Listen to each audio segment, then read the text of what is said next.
काही वर्षी टेंबी नाक्याला धर्मवीर आनंद दिघे साहेबांनी सुरू केलेला नवरात्रोत्सव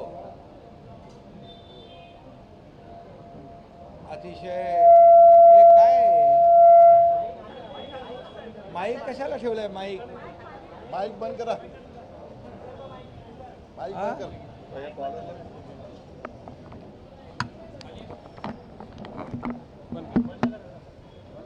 हां तो आवाज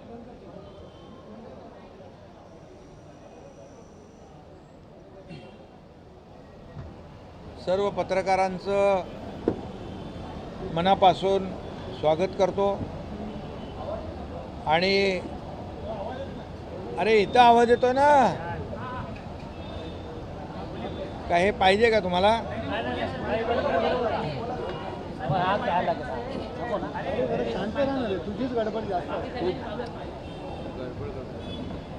दरवर्षीप्रमाणे टेंबी नाक्याला धर्मवीर आनंद दिघे साहेबांनी सुरू केलेल्या नवरात्रोत्सवाची जोरदार तयारी सुरू आहे. आणि याही वर्षी नवरात्रोत्सव मोठ्या भक्तिभावाने, श्रद्धेने आणि जल्लोषामध्ये, उत्साहामध्ये साजरा होणार आहे.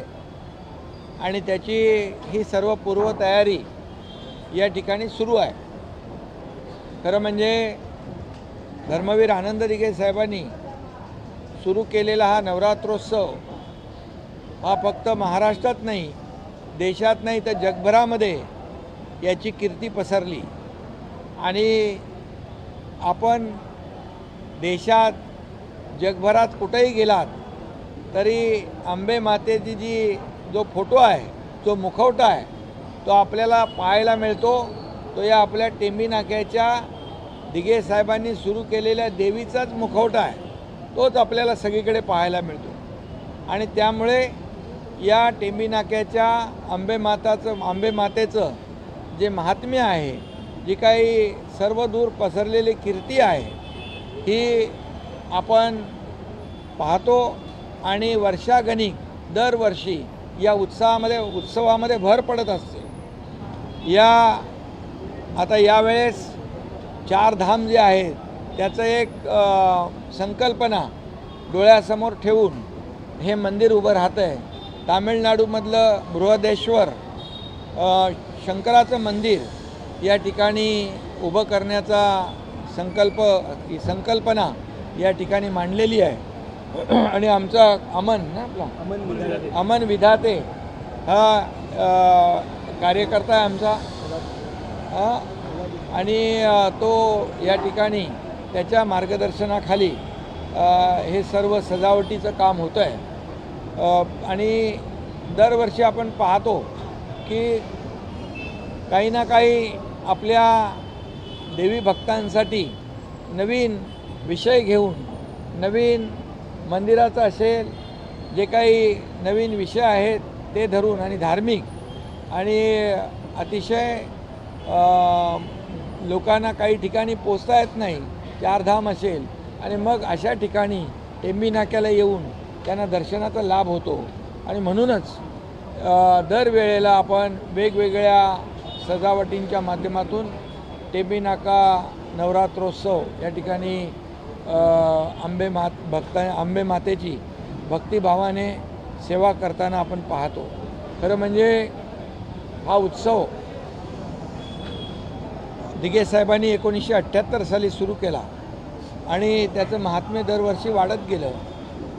आणि अनेक लोक इथं नवस फेडण्यासाठी येतात. म्हणजे नवसाला पावणारी देवी म्हणून देखील या नवरात्रोत्सवाचं, या अंबे मातेचं महात्म्य जे आहे आणि महत्त्व अधोरेखित झालेलं आहे.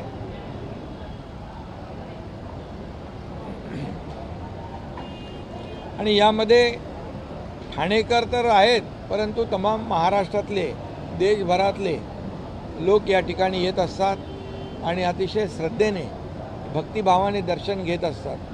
आणि या टेंबी नाक्या नवरात्रोत्सवाची वाट लोक पाहत असतात आतुरतेने.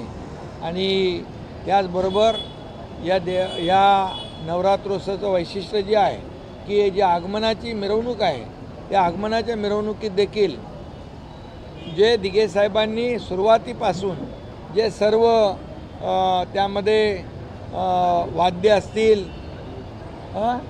सर्व जे काही आपण पाहतो या मिरवणुकीची शोभा वाढवायला अगदी आदिवासी पाड्यातून देखील ग्रामीण भागातून देखील लोक येत असतात आणि त्यांचं वाद्य वाजवत असतात, नृत्य करत असतात आणि त्यामुळे दरवर्षी न चुकता या मिरवणुकीमध्ये सामील होत असतात. मिरवणूक बघण्यासारखी असते. ठाणेकर त्याची वाट आतुरतेने पाहत असतात आणि त्याचबरोबर विसर्जनाची मिरवणूक देखील अशाच प्रकारची भव्य दिव्य असते आणि हे सर्व जे काय देवीचं वैशिष्ट्य जे आहे, महात्म्य जे आहे हे सर्वदूर पोचलेलं आहे. अनेक लोक इथं देवीची सेवा करून या ठिकाणी येणाऱ्या देवी भक्त जे आहेत, आपले अंबेमाचे भक्त आहेत, त्यांचा देखील इथं होणारी गर्दी, त्याचं नियोजन करणं, या सगळ्या गोष्टीमध्ये जातीने लक्ष घालणारे कार्यकर्ते या ठिकाणी काम करताना आपण पाहतो, मेहनत करताना आपण पाहतो आणि त्यामुळे या देवीच्या कृपेने अनेक कार्यकर्त्यांना मानाची पदवी मिळाली. मी देखील आपल्यासमोर उदाहरण आहे. धर्मवीर आनंद दिघे साहेबांच्या मार्गदर्शनाखाली काम करत बाळासाहेबांचे आशीर्वाद, त्याचबरोबर या देवीचे टेंबी नाक्याच्या अंबेमातेचे आशीर्वाद, या अंबेमातेच्या आशीर्वाद देखील त्यामध्ये या कारणीभूत आहेत आणि म्हणूनच अनेक लोक, खासदार, आमदार, सगळे पदाधिकारी या देवीची सेवा करत असतात, गाडा ओढत असतात आणि त्याचबरोबर या 9 दिवसामध्ये अनेक लोक विविध क्षेत्रातले मान्यवर या ठिकाणी आवर्जून दर्शनाला येत असतात. या ठिकाणी खुद्द हिंदुहृदय सम्राट बाळासाहेब देखील येऊन गेले. अनेक लोक, अनेक विविध क्षेत्रातले लोक, मान्यवर लोक या ठिकाणी दर्शनाला आवर्जून येतात. हे वैशिष्ट्य या देवीचं आहे आणि म्हणूनच मी सर्व कार्यकर्त्यांचं देखील मनापासून अभिनंदन करतो. सगळे आपले जे ट्रस्टी आहेत त्यांचंही अभिनंदन करतो.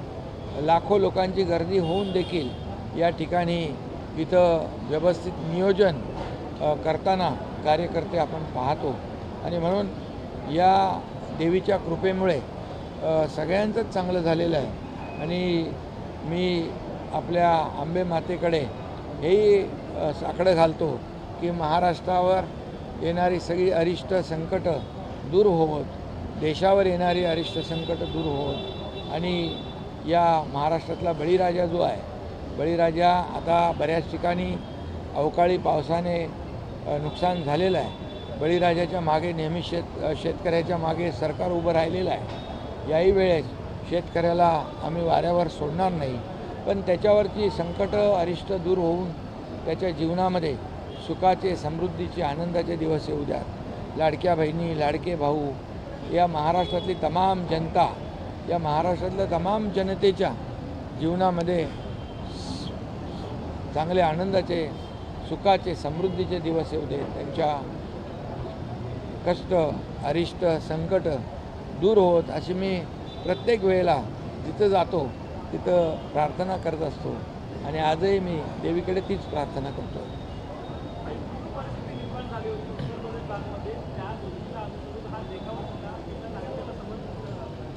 हां, खरं म्हणजे उत्तराखंडमध्ये देखील मोठ्या प्रमाणावर पूर परिस्थिती निर्माण झाली. तिकडे देखील आपण पाहतो. एकदा तर जेव्हा केदारनाथला मी स्वतः गेलो होतो मागच्या वेळेस आणि ते तिथलं सगळं वाहून गेलं, पण केदारनाथाचं जे मंदिर आहे त्या मंदिराच्या मागे बघा देवाची, परमेश्वराची एवढी अगाध कृपा असते की एक मोठा दगड, मोठी शिळा त्याच्या मागे येऊन मंदिराला कवर केलं. म्हणजे ही परमेश्वराची, देवीची कृपा आहे आणि म्हणूनच मी अमन विधाते आणि त्यांच्या सहकाऱ्यांचं मनापासून अभिनंदन करतो. एक आगळा वेगळा देखावा या ठिकाणी यावर्षी आयोजित केलेला आहे. या ठिकाणी लाखो लोक येतात, श्रद्धेने दर्शन घेतात. अनेक लोक या ठिकाणी आपला इथं मोठी जत्रा असते, त्या जत्रेमध्ये देखील लोक सामील होतात. गोरगरिबांना इथं रोजगार देखील मिळतो त्यांच्या व्यवसायाच्या माध्यमातून. आणि म्हणून अनेक लोकांचं जीवन चरित्र आणि त्यांना काही ना काही लाभ या नवरात्रोत्सवामुळे मिळत असतो. आनंद दिघे साहेबांनी जसं नवरात्रोत्सव सुरू केला तसा गणेश दर्शन स्पर्धा सुरू केली. या ठिकाणी हेही आपण पाहतो. गोविंदा आपण सुरू केला.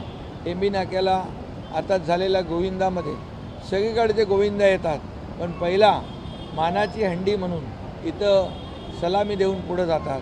त्यामुळे संस्कृती आणि परंपरा जोपासण्याचं काम आनंद दिघे साहेबांनी केलं, ते वाढवण्याचं काम त्यांनी केलं. आणि आपले सण वार उत्सव मोठ्या प्रमाणावर भव्य दिव्य प्रमाणात साजरे झाले पाहिजे असा त्यांचा नेहमी आग्रह असायचा.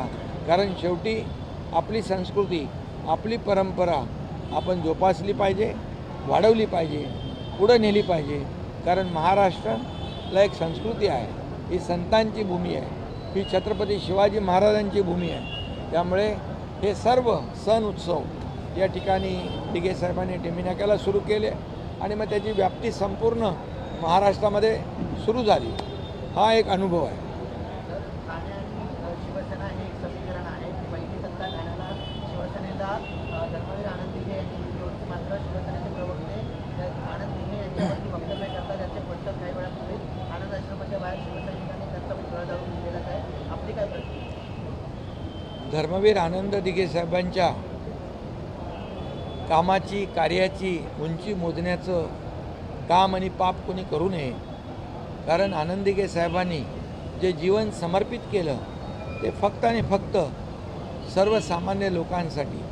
आणि म्हणून बाळासाहेबांवर देखील त्यांची अगाध श्रद्धा होती.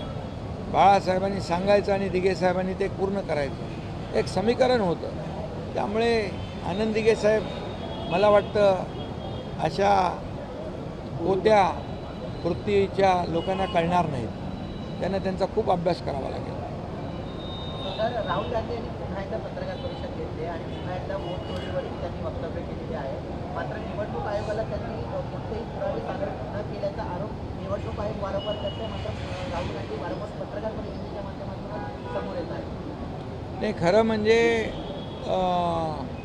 यांनी निवडणूक आयोगाने राहुल गांधींना आणि जे आरोप करतात त्यांना सांगितलं होतं की तुमच्याकडे जे काय पुरावे आहेत तुम्ही सादर करा, ॲफिडेविट सादर करा. परंतु ते न करता फक्त आरोप करण्याचं काम ते करतायत. ते मी मगाशी पाहिलं की ते कुठला मतदारसंघ, कर्नाटकमधला आलन मतदारसंघामध्ये त्या ठिकाणी जो निवडून आलेला उमेदवार आहे तिथं जर मतं चोरी झाली असती किंवा मतांमध्ये हेराफेरी झाली असती तर काँग्रेसचा भोजराज पाटील म्हणून तिथं आमदार निवडून आला. मग हे कसं काय? मग मतचोरी कोणी केली? भाजपनी केली का काँग्रेसनी केली? हा एक विषय येतो. आणि त्यामुळे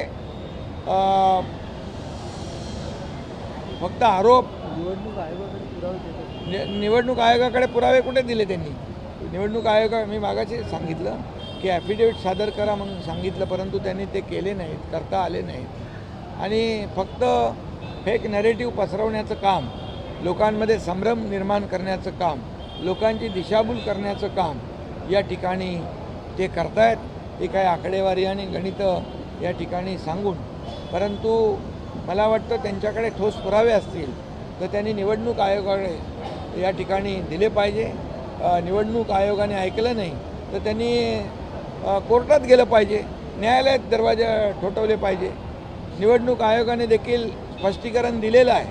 अशा प्रकारचं ऑनलाईन कुणी सांगून मत कमी किंवा मत ॲड होत नाही, त्याला सगळं प्रोसेस करायला लागते.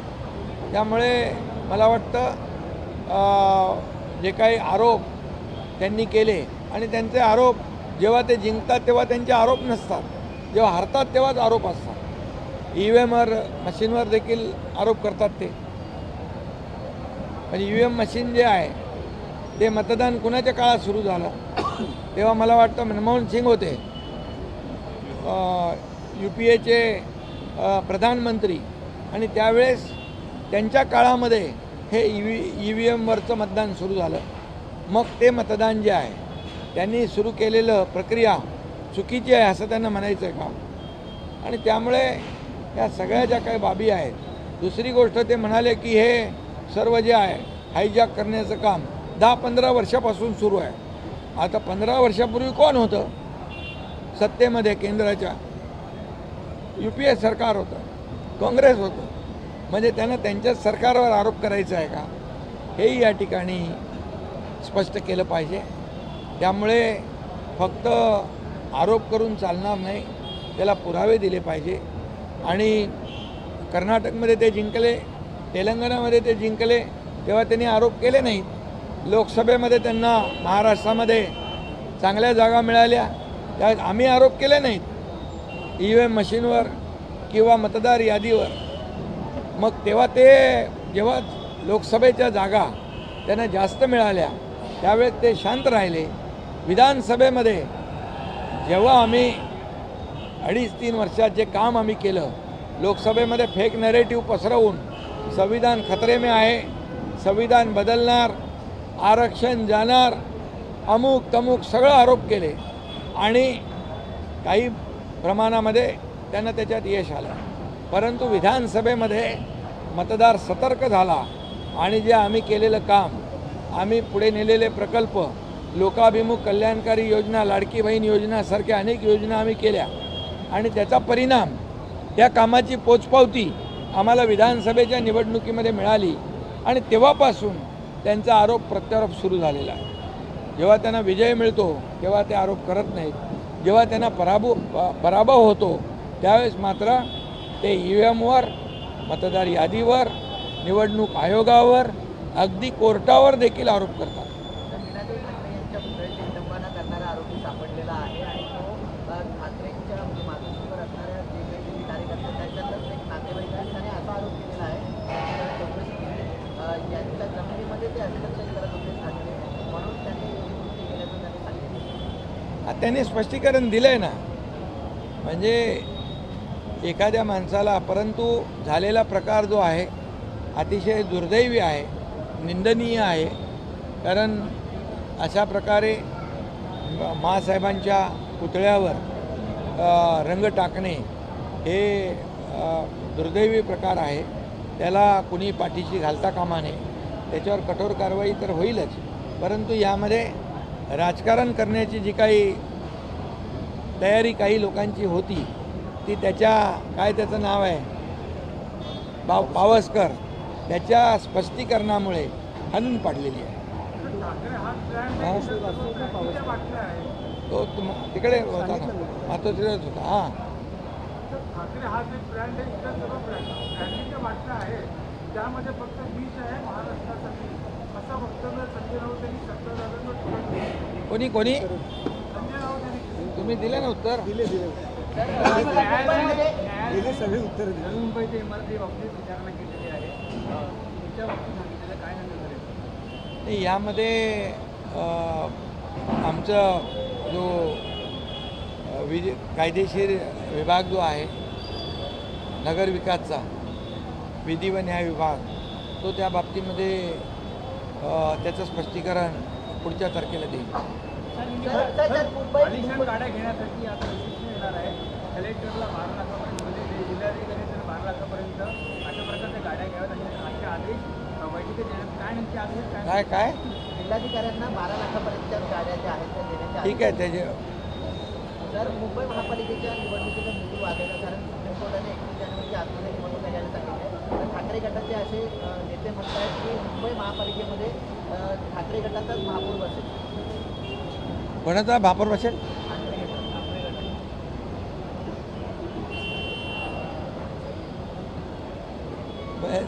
त्यांच्याबरोबर दुसरं कोणीच नाही वाटतं. त्यांची महाविकास आघाडी सगळी तुटलेली आहे वाटतं. महाविकास आघाडी आता जे काही सुरू आहे तेही तुटले वाटतं. म्हणजे ते एकटेच आहेत. मी आपल्याला एवढंच सांगतो, मी अतिशयोक्ती करणार नाही, पण मी आपल्याला एवढंच सांगतो, त्यांची जागा BSTतल्या छोट्याशा निवडणुकीने जागा दाखवून दिलेली आहे आणि याचा बोध त्यांनी घेतला पाहिजे. मी आपल्याला खात्रीशीर सांगतो आणि पूर्णपणे विश्वासाने सांगतो की मी मुख्यमंत्री असताना 2.5 वर्षामध्ये मुंबई शहरासाठी घेतलेले निर्णय, मग ते रस्ते असेल, STP असतील, वैद्यकीय सुविधा असतील, फ्लायओव्हर असतील, स्वच्छता असेल, मेट्रो असेल, कारशेडचा विषय असेल, हे सगळे विषय आम्ही मार्गी लावलेले आहेत. त्याचबरोबर मुंबईतून मुंबई बाहेर फेकलेला मुंबईकर याला पुन्हा मुंबईत आणण्यासाठी आम्ही क्लस्टरचं धोरण राबवतो आहे आणि त्यामध्ये आमच्या ज्या काही आमची प्राधिकरणं आहेत, म्हणजे म्हाडा, SRA ते आहेतच, पण त्याच्याबरोबर MMRDA, CIDCO, MIDC, MSRDC, BMC या सगळ्यांना घेऊन हे रखडलेले प्रकल्प पुण्यामुळे रखडले होते हे मुंबईकरांना माहीत आहे आणि म्हणून क्लस्टरच्या माध्यमातून, या पुनर्विकासाच्या माध्यमातून मुंबई बाहेर गेलेला मुंबईकर आम्ही पुन्हा मुंबईत आणण्याची प्रक्रिया सुरू केलेली आहे. त्यामुळे या सर्व विकासाच्या कामावर, विकासाच्या ताकदीवर महायुती मुंबईमध्ये पुन्हा सत्तेवर येईल आणि महायुतीचा भगवा झेंडा मुंबई महापालिकेवर फडकेल. कारण लोकसभा आम्ही जिंकली आहे, विधानसभा आम्ही जिंकली आहे. आता महायुती या स्थानिक स्वराज्य संस्थांच्या निवडणुका पूर्णपणे बहुमताने जिंकतील. धन्यवाद.